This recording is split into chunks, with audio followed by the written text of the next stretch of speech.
Olá, prazer receber vocês aqui no Como Ouvir Música Clássica Sem Conhecer Nada a Respeito. Essa, a- essa aula que a gente vai fazer aqui, nós vamos tentar cobrir alguns pontos a respeito de música, para que a pessoa possa ouvir música sem realmente ter nenhum conhecimento prévio, né? Tem muita gente que às vezes fala, puxa, eu gosto de música, mas eu não entendo nada. E não tem que entender, na verdade. Quem tem que entender somos nós que fazemos música, né? Mas se você compreender pelo menos alguns aspectos mais básicos da música, eu vou te garantir que tudo vai ser muito mais gostoso, né? Muito mais é, prazeroso, né? do que seria, né? Bom, então vamos começar. O que nós vamos fazer aqui, vamos tratar um pouco de alguns aspectos da música, né? O que é música, os elementos de música, um pouquinho também a respeito dos instrumentos musicais. Agora, claro, né? Quando a gente está falando de música aqui, nós vamos estar sempre falando de música clássica, né? Porque essa é a ideia, como ouvir música clássica sem conhecer nada a respeito. Então, obviamente que tudo que a gente for falar aqui vai, boa parte, se aplicar a qualquer outro tipo de música que você queira ou goste de ouvir. Mas nós estamos aqui falando especificamente da música clássica, tá? Então, vamos começar aqui com as nossas incursões sobre a música, né? Então, a primeira coisa que a gente tem que tentar entender um pouco é o que é música, né? Eu peguei aqui algumas definições bem simples aí que você acha em qualquer Google da vida, né? Então, música é um substantivo feminino, é a combinação harmoniosa e expressiva dos sons. Comunicação harmoniosa e expressiva dos sons. Interessante. 2. Pode ser também a arte de se exprimir por meio de sons, seguindo regras variáveis conforme a época, a civilização, etc. Né? Então, o que ele quer dizer aqui? Que a gente é uma expressão através de sons, né, que segue regras, conforme a época, a civilização, e eu acrescentaria aqui também um pouco também conforme o estilo que você tá ouvindo, né? Então, a música da Renascença é diferente da música do Barroco, que é diferente da música clássica, que é diferente da música contemporânea, enfim. Né? E uma terceira definição aqui é: a música é considerada por diversos autores como uma prática cultural e humana. Olha que bacana isso. Uma prática cultural e humana. Não se conhece nenhuma civilização ou agrupamento que não possua manifestações musicais próprias. Olha que interessante. Isso realmente é verdade. Né? Então, você vai ver qualquer tribo indígena que esteja ainda aí, por mais distante da civilização humana, né? Eles vão ter algum tipo de manifestação musical, por mais primitiva que seja. Né? Eu falo, por exemplo, dessas tribos que ainda, acredito ou não, existem, né? Somente na Amazônia, são as tribos que estão ainda sem nenhum contato com a civilização. Então, é isso daí. Bom, vamos seguir então. Aí, a outra pergunta básica da questão musical é: qual é a matéria-prima da música? Né? Obviamente, a matéria-prima da música é o som. O som é o elemento principal da música. Agora, isso é importante. Para existir um som, é necessário que haja uma vibração. Isso é muito importante. Vibração. Tá? Em outras palavras, tudo aquilo que vibra produz som. Independente se a gente consegue ouvir ou não, que vai ser o que nós vamos falar aqui agora. Mas tudo que vibra no universo, né, produz som. Tá? O som é medido através de frequências, que podem ser graficamente expressas através de ondas e representadas por uma medida chamada Hertz, que é o Hz. Né? Então, 1 Hz significa um ciclo, uma oscilação por segundo. E 100 Hz significa, por exemplo, 100 ciclos por segundo e assim por diante. Isso significa que, se você olhar aqui nesse quadro aqui, um ciclo completo é quando a onda, você tem uma onda completa, ou seja, partindo do ponto, indo até ali em cima, digamos lá no seu ápice, descendo ao vale, né, que a gente, né, tem gente que chama isso de vale, e voltando, quer dizer, isso é um ciclo completo, né?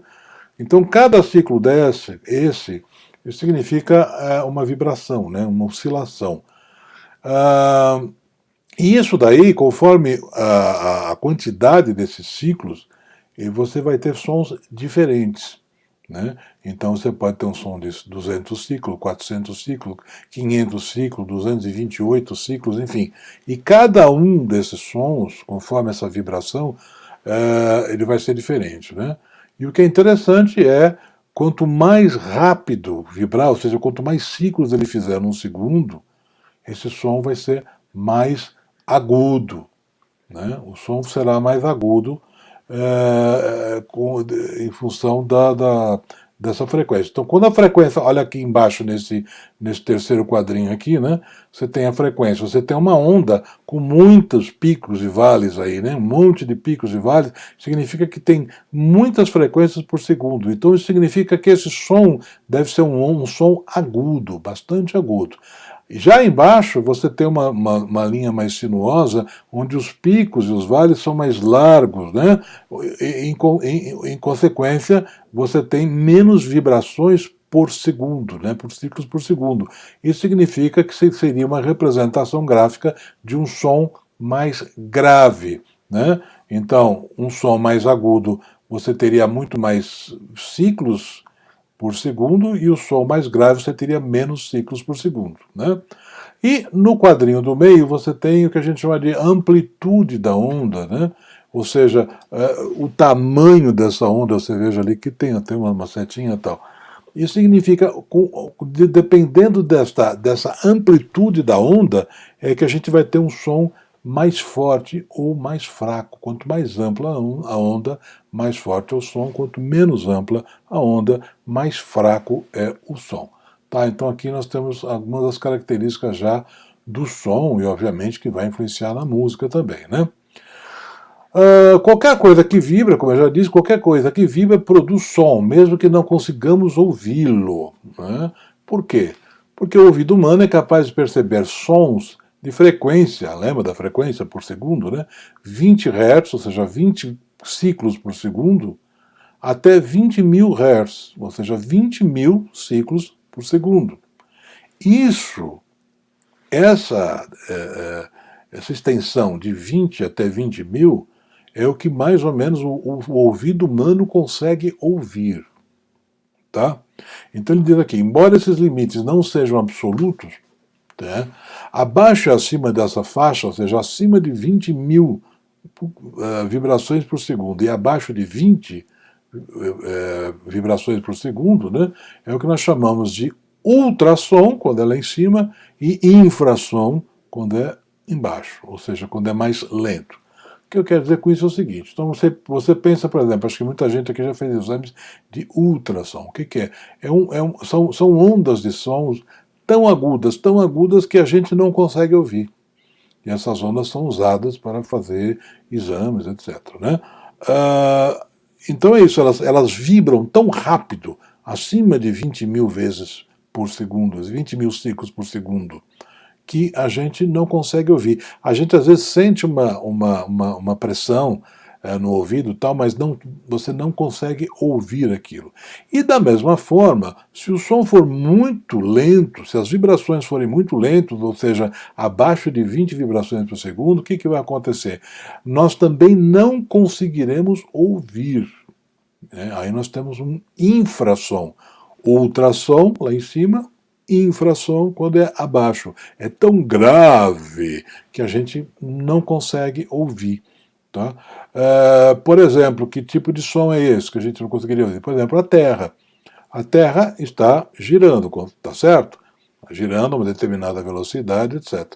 Esta vibração, esse movimento da Terra, do planeta Terra, ele produz um som. Só que a gente não consegue ouvir, porque é um som tão grave, né? São ondas tão lentas de vibração que o ouvido humano não consegue ouvir, mas ele está lá, vibrando 24 horas por dia. Tá certo?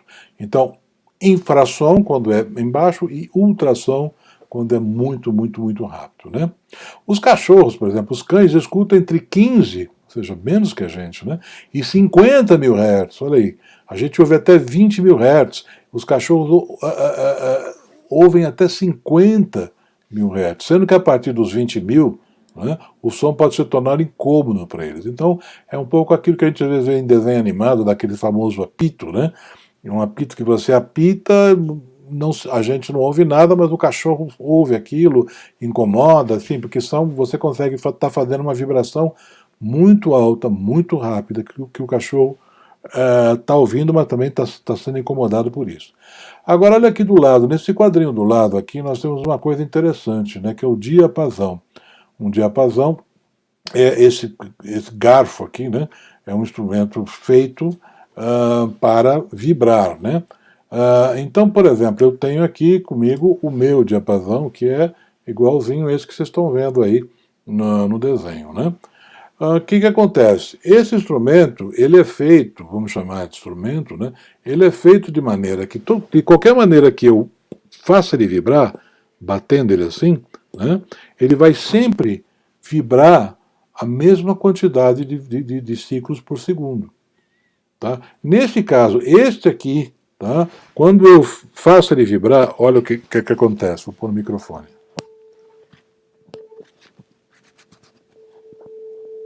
Mais uma vez. Isso que vocês estão ouvindo é o som que esse diapasão está produzindo, porque ele está vibrando a 440 Hz, 440 vibrações, ciclos por segundo. E quando isso acontece, ele dá essa nota lá, é um Lá 440, tá? Que é o que serve de base para afinar, por exemplo, uma orquestra sinfônica, instrumentos, etc. Né?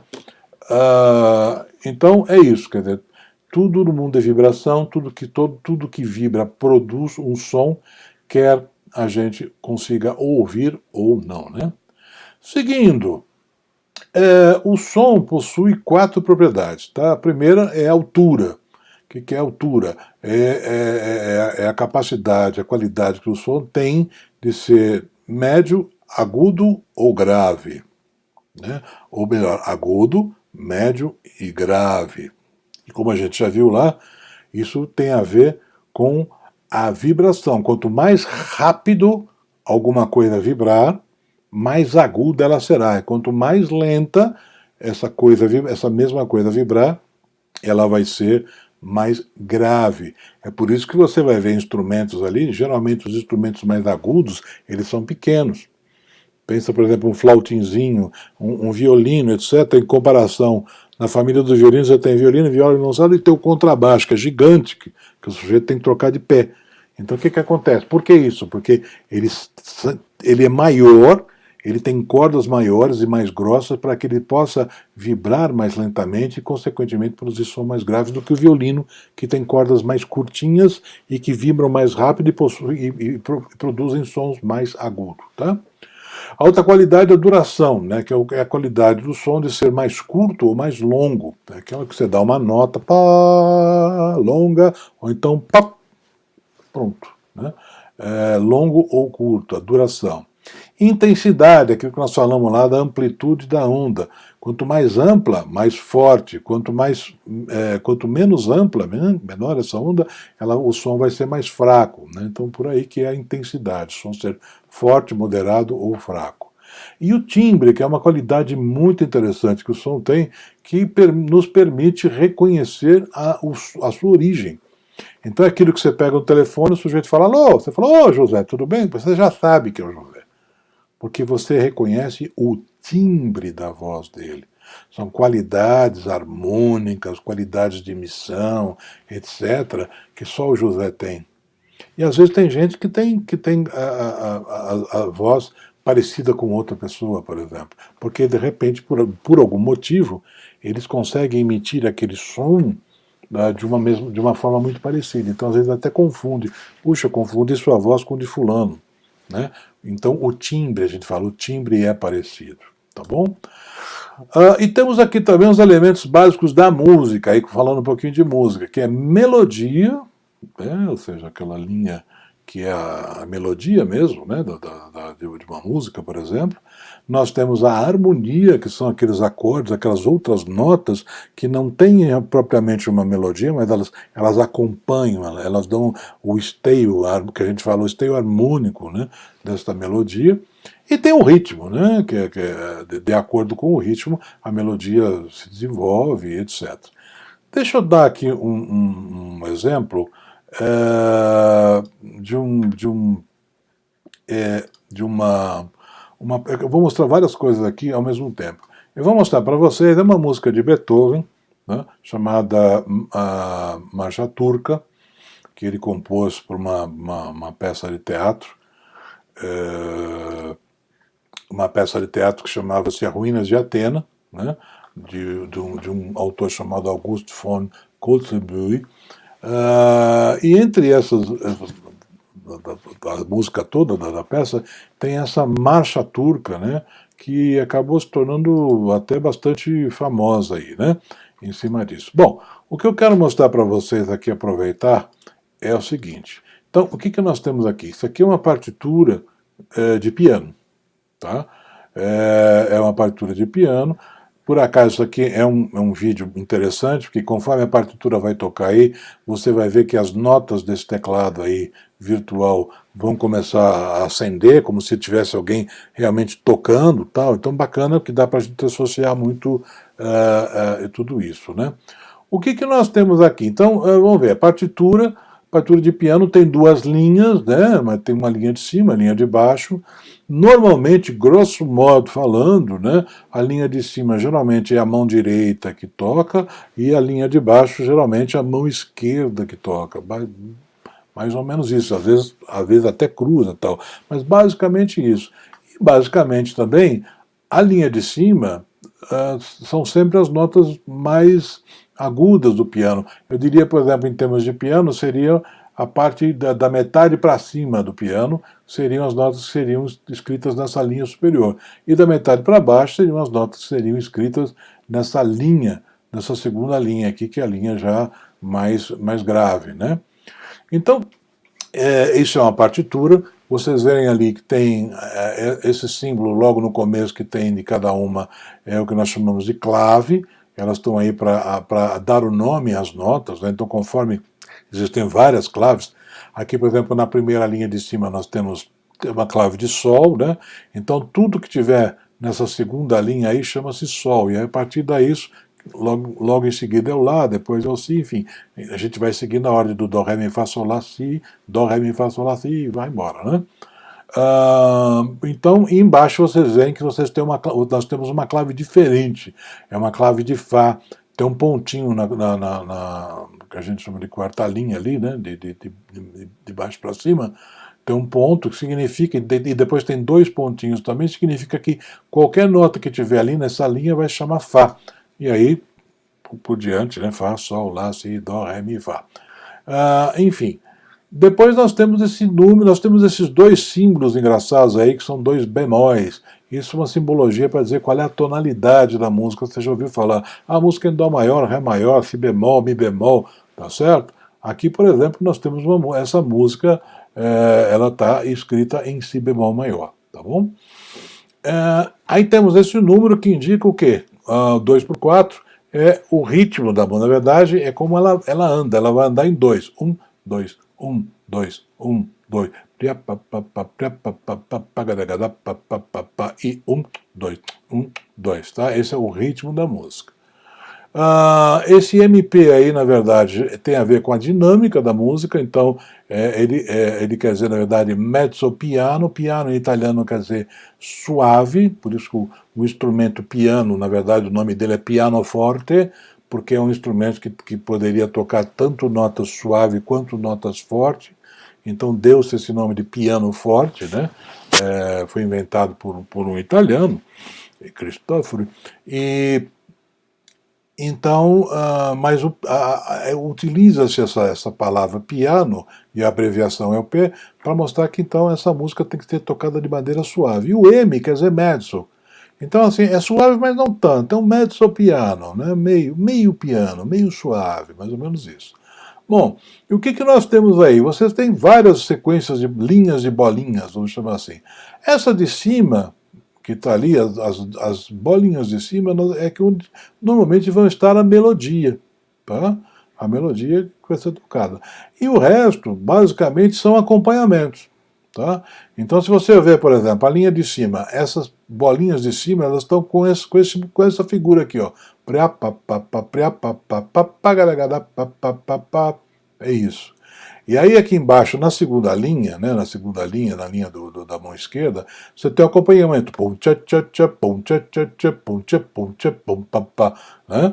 Então isso é que faz a música. Então nós temos aqui melodia, a harmonia, no caso aqui si bemol, os acordes que vão ser feitos, e também a melodia na linha de cima. Vamos acompanhar, deixa eu tocar um pouquinho isso para vocês, olha lá.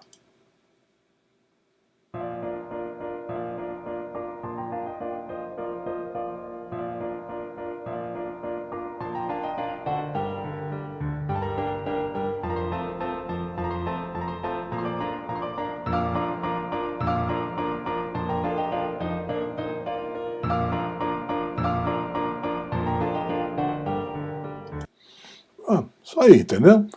Então é assim que funciona, no caso, uma partitura de piano, né, executada mecanicamente aqui por uma máquina, enfim. Mas dá para a gente ter uma ideia de como funciona aí esses elementos da música, né? Então a melodia que vocês viram aí no começo, esse acompanhamento das outras notas todas aí, né? E o ritmo, né? Então tá tudo aí. Muito bem. Voltando aqui então ao nosso. Vamos seguindo. Aí vamos falar um pouquinho dos instrumentos musicais, né? Quer dizer, então, de novo, né? Nós estamos falando de música clássica. Então, aqui nos instrumentos que se usa em música clássica. Então, na verdade, se você pegar uma orquestra, a orquestra sinfônica ela tem vários departamentos, vamos chamar assim, né? É, cordas, madeiras, metais e percussão. Basicamente são quatro departamentos, tem vários nomes, né? 4 naipes, 4 famílias, enfim. Eu prefiro chamar em departamento, porque aí depois, em cada departamento desse, você tem também as famílias. Aqui no caso do departamento das cordas, né? Da seção das cordas, você tem a família dos violinos inteira, né? O que é bastante interessante. Então você vê, por exemplo, você tem o violino aqui, e aqui esse desenho aqui ele está proporcional, tá? Então o violino, quando pequeno, né, que é o mais agudo, a gente já falou, quer dizer, ele é menor, vibra mais rápido, etc., notas mais agudas. Em seguida nós temos a viola, mas não a viola caipira, né? São nomes parecidos, mas aqui é a viola da família dos violinos. Então vocês vejam que ela já é um pouco mais, ela é um pouco maior do que o violino. Isso, obviamente, já nos diz o quê? Que esse instrumento ele vai ser mais grave do que o violino. Depois, o próximo da família é o violoncelo, que é aquele que a pessoa toca com ele no meio das pernas. Né? Então, um instrumento maior, grande, em que tem, obviamente, notas bem mais graves do que o violino ou que a viola. Tá? E, por último, nós temos o contrabaixo, que é o pai de todos eles aí, né? E que é o instrumento mais grave da família dos violinos. Né? E a família dos violinos é quem formam a seção das cordas numa orquestra sinfônica. Claro que você tem vários desses instrumentos. Você tem, por exemplo, 16 primeiros. Os violinos são divididos em primeiros e segundos, tá? Para quê? Para que os primeiros violinos toquem as notas mais graves e os segundos violinos toquem as notas mais. Perdão, os primeiros violinos toquem as notas mais agudas e os segundos violinos toquem as notas mais graves. Então, a seção dos violinos é dividida em primeiro e segundo, depois você tem as violas, depois você tem os violoncelos, você tem os contrabaixos. Isso aí forma a seção de cordas da orquestra. Tá? Depois nós temos o que? A seção das madeiras, olha que bacana, né? São os instrumentos feitos de madeira. Aí logo de cara você fala, ué, maestro, instrumento de madeira, e logo já o primeiro é feito de metal? Sim, porque a flauta hoje ela é feita de metal. Mas quando no começo lá da orquestra, ainda da época do barroco e do clássico, etc., na verdade a flauta ela vai começar a ser usada de metal, né? Prata e ligas de metal, enfim, tem de todo tipo, mais ou menos lá pelo ano 1820, mais ou menos, que as flautas começam a ficarem, saírem, a não serem mais fabricadas de madeira e sim fabricadas em metal, né? Mas então a flauta é o instrumento, um dos instrumentos agudos, enfim. Depois você tem o oboé, que é um instrumento de madeira, né? Apesar dele ter esse monte de chaves que a gente chama, que é onde o oboísta toca e segura, né? São coisas que ajudam o mecanismo para tocar, né? Depois, um pouco mais grave, você tem o clarinete, mesma coisa, instrumento de madeira, também com essas chaves que ele toca e faz o som. E aí o instrumento mais grave, um pouco ainda, que é o fagote, que tem esse nome engraçado, mas é um instrumento bonito, um instrumento grave, né, um som bonito, vocês vão ouvir daqui a pouco, que é o instrumento mais grave da família das madeiras. Então, madeiras nós temos flauta, oboé, clarinete e fagote. Claro que tem outros instrumentos, tá? Mesmo dentro de cada uma dessas. Aqui, na verdade, cada um desses vai fazer uma família, sabe? Então, por exemplo, as flautas, você tem flauta, flautim, a flautim, você já deve conhecer, aquela flauta pequenininha, né?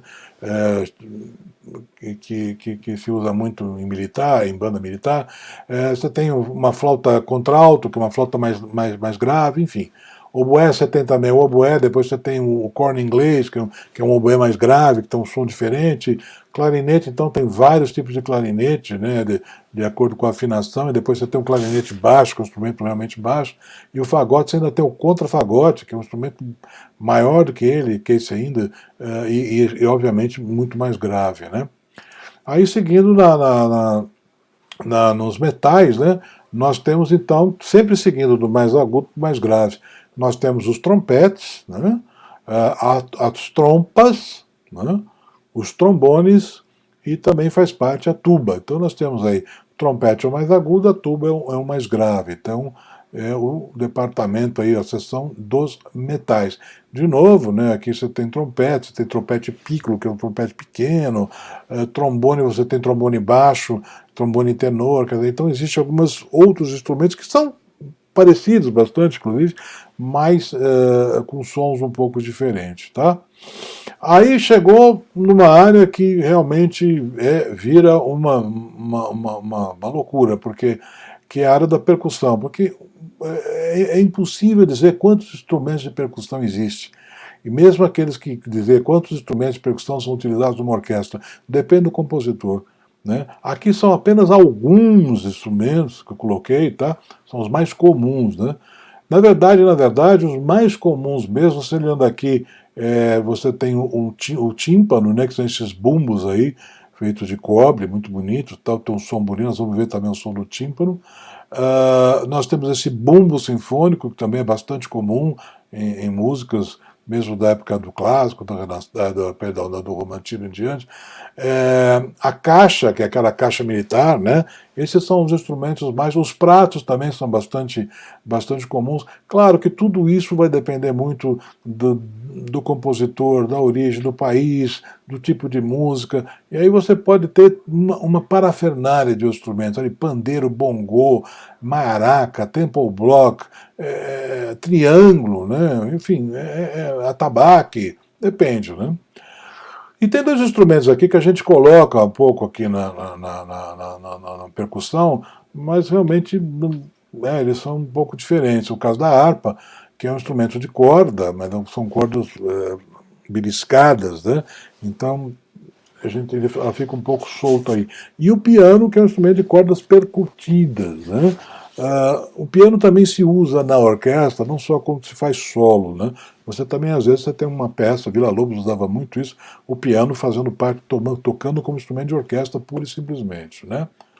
Então, é isso aí, a parafernália de percussão é infinita, é enorme, né? Vamos ver esse vídeo, que é sobre os instrumentos musicais. É um vídeo muito bacana que eu preparei para vocês, e eu espero que vocês gostem, tá?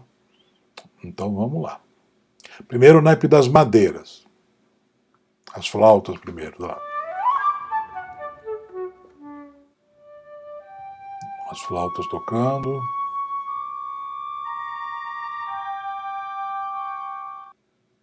Aí o flautim piccolo, como eu falei, tá bem lá. É uma pequena flauta muito mais aguda do que a flauta normal, né? É um piccolo ou flautim.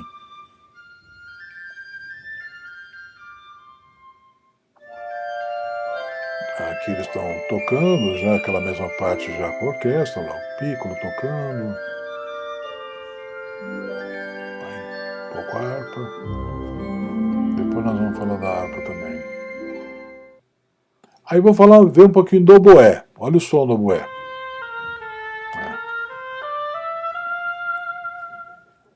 É um som penetrante, né? E aqui eles tocando a flauta e o oboé, olha lá. Piccolo, flauta e oboé. E aqui o clarinete, junto com os fagotes. Olha. O fagote é esse vermelho na frente. Olha o clarinete lá. Clarinete. Dois clarinetes. E o fagote também acompanhando. Família das bandeiras. E agora o fagote. Olha como que som bonito agudo. Grave. Olha lá. Uma orquestra completa.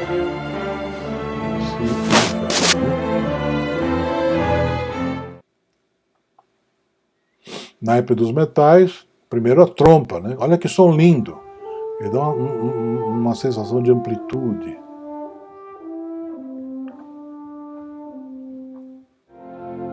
Agora com toda a orquestra, enfim.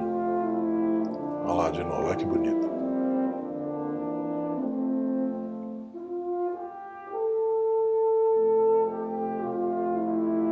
É um lindo som, um lindo instrumento. Difícil de tocar, difícil de afinar, tá?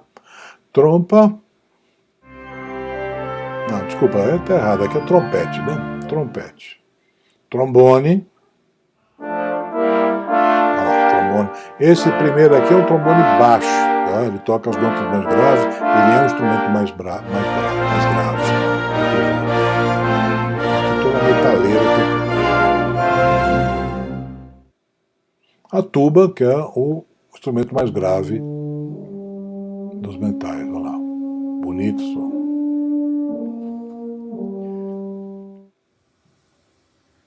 E aqui a metaleira tocando.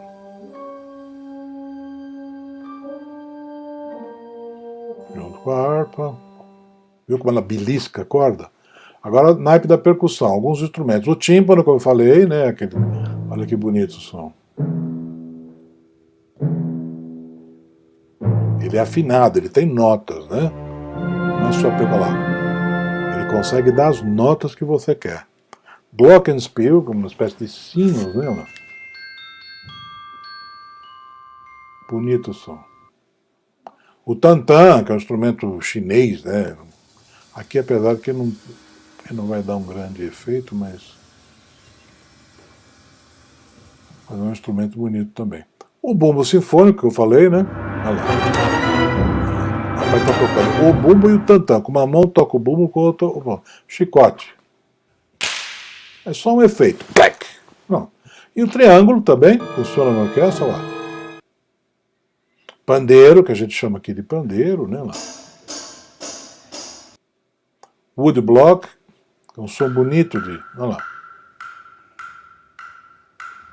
Bem de madeira mesmo. E finalmente a harpa, olha que bonita agora, quando ela vai tocar. Quando ela belisca as cordas, né? Agora ela pisa o pedal para poder mudar, fazer as cordas ficarem mais esticadas ou menos esticadas e mudar aí as notas, né, da harpa.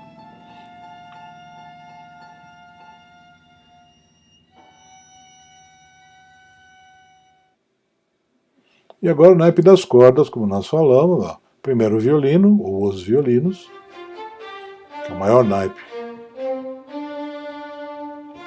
Olha lá. Muito. Geralmente uma grande orquestra tem 16 violinos. Né? 16 primeiros, 16 segundos. Violas também tem bastante. Olha que lindo o som. Ó. Parece um violino, mas é bem maior. Olha lá.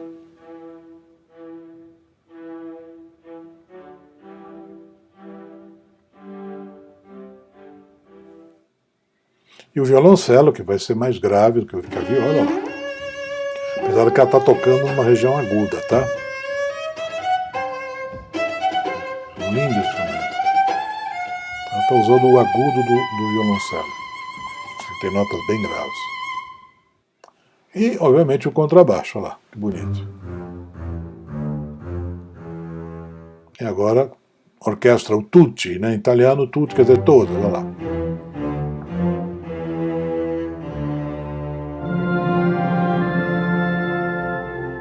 Tímpano.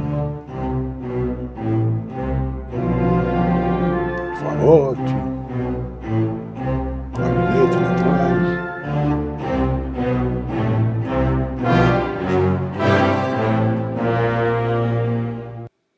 É isso. Então, agora, vocês perceberam que essa orquestra, ela tem as pessoas não estão sentadas lá de qualquer jeito, né? Tem uma maneira de organizar esses instrumentos, né? Então, primeiro que a formação, assim, a planta baixa, imagina nós estamos vendo a orquestra aí de cima, né? Ela é no formato de um leque, né? E aí o que nós temos aí? Primeiro, no centro você tem o maestro, que fica bem no meio ali, num pódio, né? Um pódio, uma caixa de madeira com 20, 30, 40 centímetros de altura, para que o maestro possa ficar mais alto, para que todo mundo possam vê-lo, né? Mesmo lá do fundo. Depois, logo na frente dele, toda essa extensão, você tem aí o departamento das cordas, né? A seção de cordas, tá? Então nós vamos ver quem é quem aí nessas cordas. Mas o primeiro departamento são as cordas, depois ali atrás, na frente dele, você tem as madeiras, lembra? Flauta, oboé, clarinete, fagote, estão ali nessa área amarela. Atrás deles ficam os metais, né? Trompete, trombone, tuba, né? E trompa, ficam ali atrás. E atrás, espalhado em toda essa área aí, ficam os instrumentos de percussão, né? Tímpano, percussão, a harpa, o piano, que for, ficam mais ou menos ali atrás, tá? E da mesma forma, a gente tem aí os instrumentos, né? Como eu falei, dentro de cada departamento eles têm uma disposição própria. Então, por exemplo, as cordas, você tem lá, lembra? Eu disse, os violinos estão divididos em dois, né? Primeiro, os violinos ficam mais para o lado de fora, né? No lado esquerdo do maestro, depois segundo violinos, na frente dele normalmente você tem as violas, do lado direito dele ficam os violoncelos e atrás os contrabaixos. Isso daí é uma formação estándar, né, de uma orquestra, mas ela pode mudar um pouco, não muito, mas ela pode mudar um pouco de acordo com o gosto do maestro, enfim, a maneira que ele gosta de ter a orquestra organizada. Nós vamos ver daqui a pouco um vídeo que ele muda. Ele, em vez de ter a viola na frente e o violoncelo à direita, ele faz exatamente o contrário, coloca os violoncelos na frente e as violas do seu lado direito. Nós vamos ver isso daqui a pouco, tá? Aí atrás nós temos as madeiras que estão na frente flauta e oboé, depois atrás clarinete e fagote, e depois atrás você tem as trompas, os trompetes e os trombones, e obviamente aí junto com a tuba ali, né, fazendo esse jogo, e na área de trás você tem os outros instrumentos de percussão que tiver, são tantos, enfim, mais harpa, mais piano e tudo mais, tá? Então isso aqui é a orquestra completa, todos os grupos e instrumentos da orquestra ficam nessa divisão aí, tá bom? Vamos ver agora, já que a gente estava falando dessa coisa da orquestra, etc., vamos ver como um trechinho da Quinta Sinfonia de Beethoven, uma coisa muito bonita, a orquestra de Qatar, né, ficou famoso aí o Qatar ultimamente, regida por um grande maestro chamado Lorin Maazel, maestro francês, radicado americano, já falecido já desde 2014, fazendo a Sinfonia número 5 em Dó menor, Op. 67. O que quer dizer isso tudo? Sinfonia, primeiro, é um tipo de peça para orquestra. É uma peça eminentemente para orquestra, tá? Que tem uma determinada estrutura formal, um dia a gente pode até discutir isso, mas sinfonia é isso, é uma peça escrita para uma orquestra sinfônica, tá? Número 5, porque Beethoven, por exemplo, escreveu 9 sinfonias, então essa aqui é a quinta das 9 que ele fez, né? Em Dó menor, o que é de novo? De novo é a tonalidade, no caso aqui é a tonalidade de Dó menor, tá? É a tonalidade em que essa peça foi escrita, podia ser Ré menor, Mi bemol menor, Si bemol menor, mas ele escolheu o Dó menor. E esse Op. 67, quer dizer, Opus 67, é a maneira como toda a obra do caso do Beethoven aqui foi organizada em número de opus. Opus em latim quer dizer obra. Então, no caso, ela é a obra número 67 de Beethoven. Não significa necessariamente que seja a 67ª obra que ele compôs. Não é bem por aí. Mas, em termos de catálogo, ela é a obra número 67, tá bom? Vamos dar uma olhadinha nesse vídeo, que é bem bacana. Opa, errei, perdão.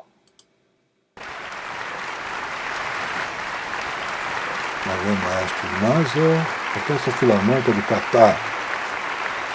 Lorin Maazel, um grande maestro.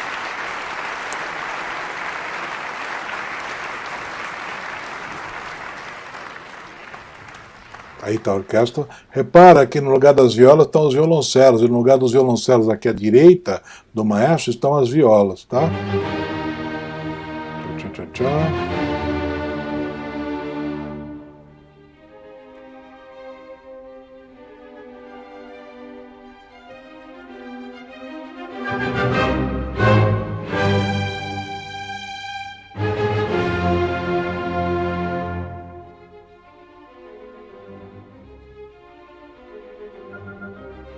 Os violinos,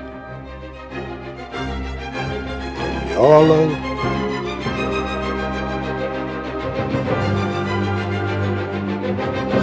tímpano, trompa, fagote com clarinete, flauta, tá todo mundo aí.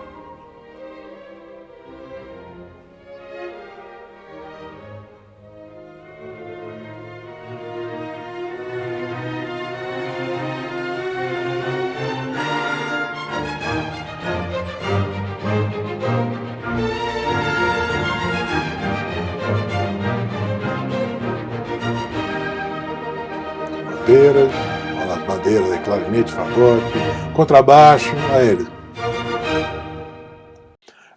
Vamos seguir então, já vimos o Beethoven. Agora vem a pergunta, afinal de contas, o que é música clássica? Boa pergunta, né? Então, vamos lá. Música clássica ou música erudita? São dois termos que eu não gosto de nenhum deles, né? Porque nós vamos ver aqui, inclusive, mas essa coisa de música erudita é tão pedante, né? Eu sou música erudita. O que é uma pessoa erudita? Uma pessoa erudita é uma pessoa muito culta, uma pessoa extremamente versada em diversos conhecimentos, em línguas, às vezes, em história, enfim. Então, tá, a música realmente ela é uma música elaborada, tal, mas chamada erudita. E o clássico também não é correto. Vamos ler ali. Ó. A música erudita ou música clássica é aquela que não vem das tradições folclóricas ou populares. Isso é verdade. Né? Então, é diferente, por exemplo, de uma música, um samba composto ali, ou um choro, ou o que for, um jazz, etc. Isso são manifestações mais populares do que a música clássica, o que a gente chama de música clássica ou música erudita, né? A música erudita tem como característica não abrir espaço para improvisações. Olha, isso é legal. É diferente do jazz, né? O jazz, por exemplo, o jazz você tem um tema que todo mundo toca, etc. Depois a improvisação em cima desse tema, depois se encontram no final e encerram. Isso é jazz, é improvisação. A música clássica não. A música clássica ela foi totalmente escrita numa partitura igual aquela que vocês viram e a pessoa tem que seguir aquilo que está ali. Essa é a premissa da chamada música erudita ou música clássica, né? Não pode ter improvisações. É focada na execução e performance de uma partitura musical, a qual pode ser executada por um instrumento solo, como por exemplo um piano, um violino, um clarinete solo, né? Ou por grupos de instrumentos, né? Em duos, trios, quartetos, quintetos, enfim. E, obviamente, aí também as orquestras, né? Então, basicamente é isso. Eu gosto mais do termo de música de concertos. Eu acho que isso é legal, né? Porque você não vai assistir um concerto de samba, você não vai assistir um concerto de jazz. Até poderia, mas música de concerto a gente entende realmente aquilo. É um recital de piano, é um recital de um quarteto de cordas que vai se apresentar, ou uma orquestra sinfônica. Então essa é uma música de concerto, música própria para isso, tá? Mas quer chamar de música clássica, quer chamar de música erudita, fica à vontade, né? Seguindo, é correto dizer música clássica? Claro que não. O termo música clássica é normalmente aplicado à música produzida durante o período histórico chamado classicismo, ou período clássico, que vai aqui, em termos de música, de 1750 até 1820, e onde atuaram compositores como, por exemplo, Joseph Haydn e Wolfgang Amadeus Mozart. Tá? O que são esses períodos históricos e musicais? Então tá aqui, eu fiz essa timeline aqui, só de alguns dos períodos. Então aqui nós temos 4 períodos. Tá? Nós temos ali em rosa a Renascença, depois em azul o Barroco, depois o Clássico, e aí o período Romântico. E segue em frente com outras coisas, como também antes da Renascença também tem outras coisas. Eu peguei só esses 4 para a gente sentir um pouco o que seriam esses períodos, né? Então, por exemplo, na Renascença é mais a música vocal que imperava. Então, aqui um dos grandes representantes é Palestrina, foi um grande compositor. Já no Barroco, o grande expoente é Johann Sebastian Bach. E vocês vejam, por exemplo, o Barroco foi de 1600 até 1750, isso é o ano, né? 1750, por que 1750? Porque foi o ano que o Bach morreu, Johann Sebastian Bach. Então considera-se que quando ele morreu, acabou o Barroco. Então em 1750 começa. Claro que a coisa não é tão assim, né? Você acorda no dia seguinte, ai, puxa, estou me sentindo tão clássico hoje. Não, né? Mas é uma maneira de dividir o período, né? O período clássico ele iria de 1750, ou seja, após a morte de Bach, até 1820. Então, aí é que é o período clássico, classicismo, que atuou Mozart, Haydn, a boa parte da obra de Beethoven. Beethoven, na verdade, está bem na transição entre o clássico e o romântico, mas a gente considera talvez um pouco mais como romântico, né? De 1820 até 1910 e por aí vai. Tá? Então, por isso que não é correto dizer música clássica, que música clássica é a música feita nesse período verde aí, de 1750 até 1820, mais ou menos. Tá? E quais são os gêneros musicais? Basicamente, a música erudita é dividida em 2 gêneros distintos. Você tem a música instrumental e você tem a música vocal. A música instrumental, você tem solos instrumentais ou grupos instrumentais. Né? Tem aquilo, um piano, um violino, um clarinete, uma flauta, ou então um grupo de, sei lá, piano, viola, violino, ou aqui como na foto, um quarteto de cordas, né, que aí você tem um violino, uma viola, um violoncelo e um contrabaixo, um violino, uma viola, 2 violinos, uma viola e um cello. Enfim, existem várias maneiras de você compor aí esses grupos. Tá? E do outro lado, a música vocal, que ou você tem os solos vocais, né, ou você tem os grupos vocais, que seriam os corais. Né? Corais, grupos, trios, quartetos, etc. Mas o mais comum realmente são ou música solo, ou vocal solo, ou os corais. Tá? Exemplos de tipo de músicas de cada gênero. Então, na música instrumental, por exemplo, você tem a sonata. A sonata é mais ou menos como a sinfonia, só que ela é feita geralmente para um instrumento ou um instrumento acompanhado. Então, você tem, por exemplo, Beethoven escreveu várias sonatas para piano. Né?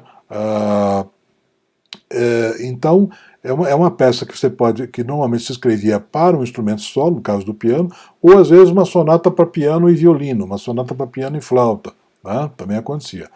Aí temos a música de câmara, que é o quê? Que são grupos pequenos, grupos menores, duo, trio, quarteto, quinteto, sexteto, seteto, octeto, grupo de instrumentos das diversas combinações.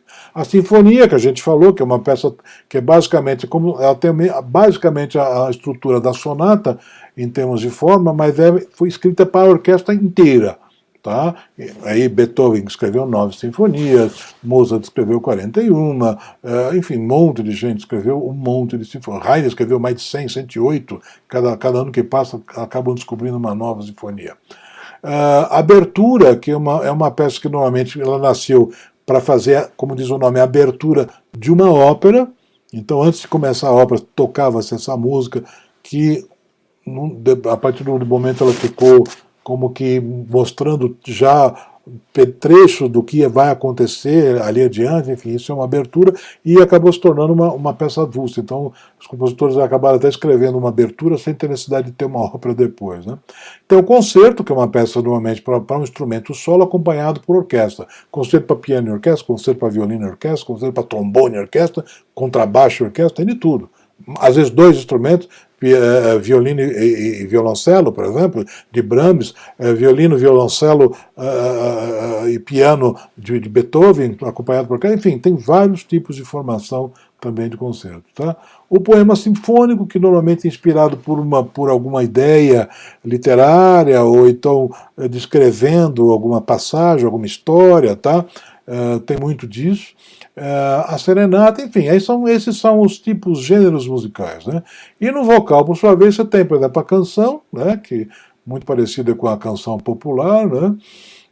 Tem a missa, que é aquela música que acompanha o ritual da missa, então tem todos os trechos certos para tocar na hora certa, né?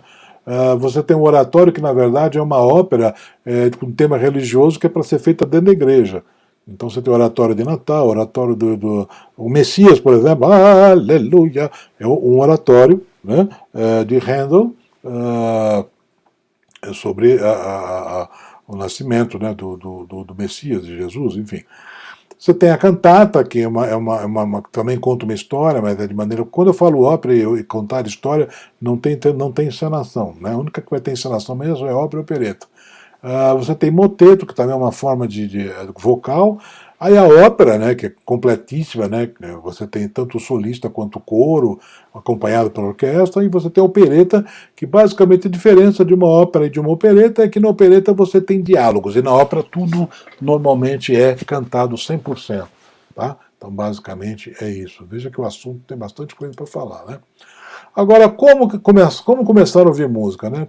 Então eu sugiro a você, comece ouvindo as grandes obras dos principais compositores, Beethoven, Mozart, Vivaldi, e aí você vai começar a falar, puxa, gostei desse, não gostei desse.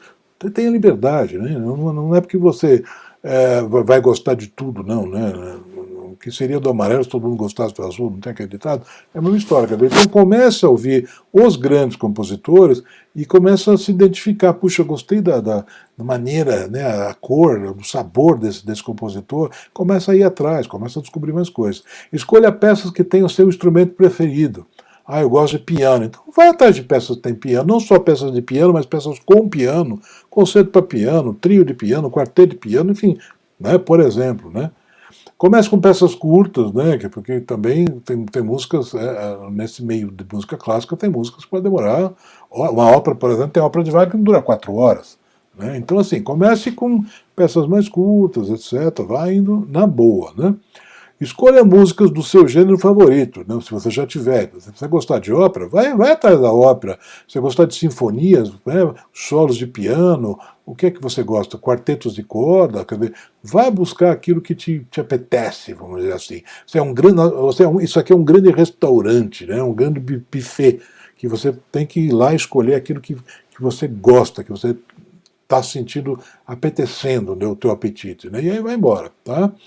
O que devo procurar ouvir? Isso é muito importante. Os aspectos mais importantes que devemos procurar prestar atenção quando ouvimos música são: primeira coisa, o que é que eu estou ouvindo? É uma orquestra? É um instrumento solo? Um coral? Quais instrumentos estão tocando? Tem que ter essa curiosidade. O que é isso que eu estou ouvindo? Não, primeiro, o que é? Só estou ouvindo orquestra. Puxa, é uma orquestra. Pode ser uma sinfonia, pode ser uma abertura, pode ser alguma coisa, uma peça orquestral, legal. Tá? Então, o que é isso? Não, só estou ouvindo piano. Não, estou ouvindo piano e violino. Puxa, deve ser talvez uma sonata para piano e violino. Legal, deixa eu ver tudo. Né? Que tipo de música seria essa? É uma sinfonia, uma ópera? É uma sonata para instrumento solo? Tentar já, e depois ir atrás, né? Não ficar só na achação. Né? Tem Google para isso, tem dicionário para isso. Vai tentar achar, descobrir do que se trata. Né? Outra coisa, repara qual é o caráter dessa música. É uma música alegre, é uma música triste, é uma música heróica, é uma música calma, uma música violenta. Que tipo de sentimento ela desperta, né? Ela tem, né? Qual é a característica dela? Comece prestando atenção na melodia, isso é a coisa mais importante, né? Você pega, por exemplo, uma orquestra, tem muita gente tocando, mas tem uma melodia que está passeando ali por vários instrumentos, então começa seguindo, né? Olha lá, quando for ouvir uma música pela primeira vez, concentre-se primeiramente na melodia. Depois, numa segunda audição, comece a explorar os outros aspectos da música, como o ritmo, a harmonia, os grupos de instrumento, etc. Lá primeiro atrás da melodia, depois você vai ouvindo as outras coisas, tá? Uma playlist, a sua coleção de música. Comece a fazer uma playlist, né? Crie uma lista de música que você ouviu e vá aumentando gradativamente. É importante que sejam bem variadas, com estilos e gêneros diferentes, tá? Nada de ficar sempre na mesma coisa. Tenta ser eclético, tenta ser diferente. Onde eu posso ouvir música clássica de qualidade sem gastar muito? Olha, tem muita coisa hoje em dia, né? Uma quantidade enorme de recursos, alguns são pagos, outros não são pagos, né?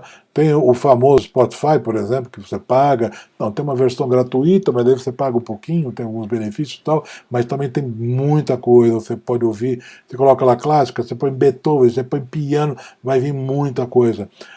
Outro lugar que eu gosto, não só de ouvir, mas também de ver a música, é gostoso ver o instrumentista tocando, né, o cantor cantando, etc., é no YouTube. E aí, obviamente, está tudo de graça ali, né, de mão beijada para você se divertir. Então, a arte da coisa aqui é saber um pouco procurar. Então, já você tem os compositores preferidos, já coloca lá Beethoven, vai vir um monte de coisa, Mozart, vai vir uma tonelada de coisa, música clássica, música romântica, música. E aí você começa a explorar, entendeu? Existem centenas de canais, tem gente que cria seu canal com vários vídeos diferentes, as suas playlists, enfim, tem muita gente curtindo música de qualidade no YouTube e nas redes sociais, vale a pena você se inteirar, tá? A curiosidade não matou o gato. Para se aventurar e tirar o maior proveito possível das suas audições de música clássica, você precisa ser bem curioso, né? Procure saber todos os detalhes daquilo que você está ouvindo. Por exemplo, sobre o compositor. Quem compôs? Quando compôs? Qual foi a intenção? Ele compôs para que isso? Foi uma encomenda? Ele compôs para uma festa? Ele compôs porque ele estava triste? Ele dedicou isso para alguém? Né? É dedicado a alguém? Que outras obras ele compôs? Aí você vai, de repente você descobre um compositor que você nunca ouviu falar. Isso acontece muito, né? Hoje em dia, como está tudo muito explorado, hoje tem uma tendência muito grande de explorar novos compositores, novos no sentido de que, para a gente, mas aí você pega um compositor barroco que ninguém conhece, e aí de repente as pessoas começam a descobrir, a tocar, a gravar esses compositores, isso é bastante interessante. E sobre os intérpretes também, ou o intérprete, né? Quem que interpreta? Quem tocou? Onde que foi gravado? Quando que foi gravado? O que deu? A crítica falou o que dessa apresentação, desse concerto, desse disco? O que mais existe? O que mais esse intérprete gravou? Né? Curiosidade, vai atrás, não fica só ouvindo e não. Quem é esse cara? Quem é esse maestro? Quem é essa orquestra? Tá? Quem é esse compositor? Enfim, isso é que vai te levar pelos caminhos bacanas. Acima de tudo, lembre-se, não existe nada como ouvir uma boa música clássica ao vivo. Eu sei que a gente ainda está aí no período da epidemia, enfim, precisa ter todo cuidado, mas não perca a chance de ouvir uma boa música clássica ao vivo, seja um instrumento solo, seja uma grande orquestra, vale a pena. Hoje em dia é mais fácil encontrar boas apresentações de música clássica ao vivo, normalmente até de graça. Né? Então tem que ficar de olho, as apresentações, tem coisa na Sala São Paulo, aqui em São Paulo, por exemplo, com uma sala maravilhosa, com uma acústica maravilhosa de graça. Né?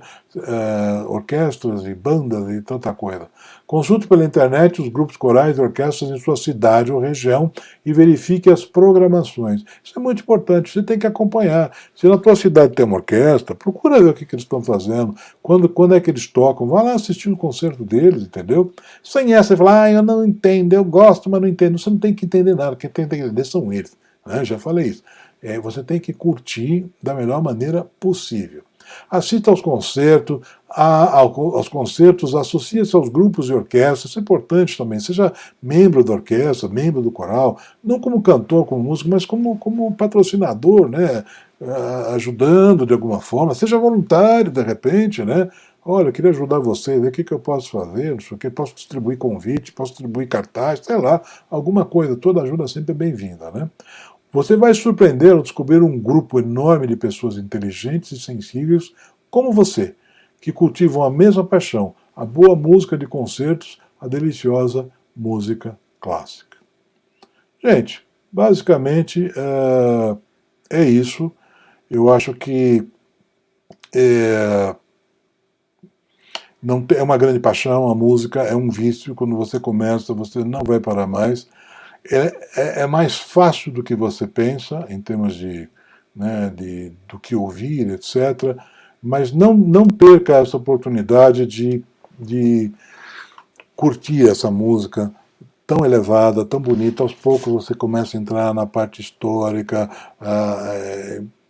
É infinito a viagem que você faz através da boa música clássica. Eu espero que vocês tenham gostado. Eu fiz essa aula com muito carinho para todos vocês.